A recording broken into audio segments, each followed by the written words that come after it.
شیخ عبد القادر جیلانی یہ وہ شخصیت ہیں کہ جس کے بارے میں ملا علی قاری فرماتے ہیں کہ حضور غوث پاک رحمۃ اللہ تعالی علیہ کی تواتر کے ساتھ کرامتیں ہیں۔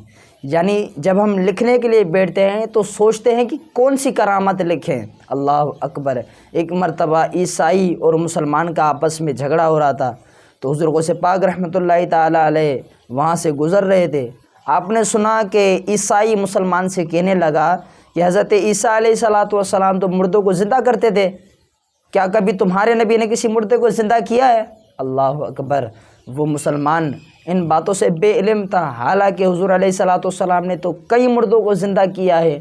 تو وہاں سے حضور غوث پاک رحمۃ اللہ تعالیٰ چونکہ گزر رہے تھے تو آپ نے یہ باتیں سن لی عیسائی کی، تو حضور غوث پاک رحمۃ اللہ تعالیٰ علیہ عیسائی کے پاس سے لے گئے، کہا کہ کیا کہتا ہے تو کہ میرے نبی نے کبھی مردوں کو زندہ کیا ہے؟ کہا چل، حضور کے غلاموں کا غلام یہ عبد القادر تیرے ساتھ چلتا ہے، تو جس پر ہاتھ رکھے گا میں اس کو زندہ کروں گا۔ اللہ اکبر! اور عیسائی نے کہا اگر زندہ نہ کیا تو؟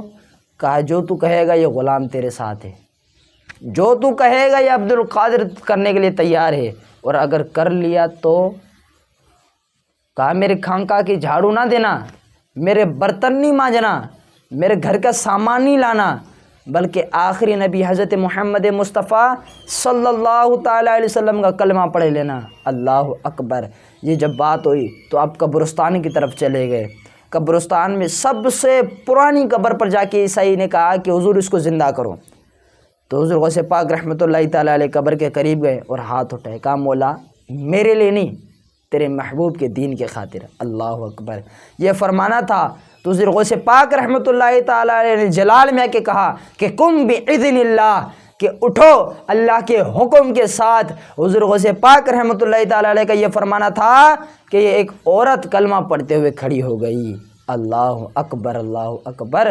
سب سے پہلے کھڑے ہوتے عورت نے کمال کا جملہ کہا کہ اے عبد القادر تیرے قربان جاواں، تیرے صدقے جاواں، کہ میں تو بنی اسرائیل کے لوگوں میں سے تھی، کہ تیرے صدقے اللہ تعالیٰ نے مجھے اس نبی کی حضرت محمد مصطفیٰ صلی اللہ علیہ وسلم کی کلمہ پڑھنے کی سعادت نصیب فرمائی۔ بھائیوں، یہ غوث پاک رحمۃ اللہ تعالیٰ علیہ ہیں، یہ کوئی عام شخصیت نہیں ہے۔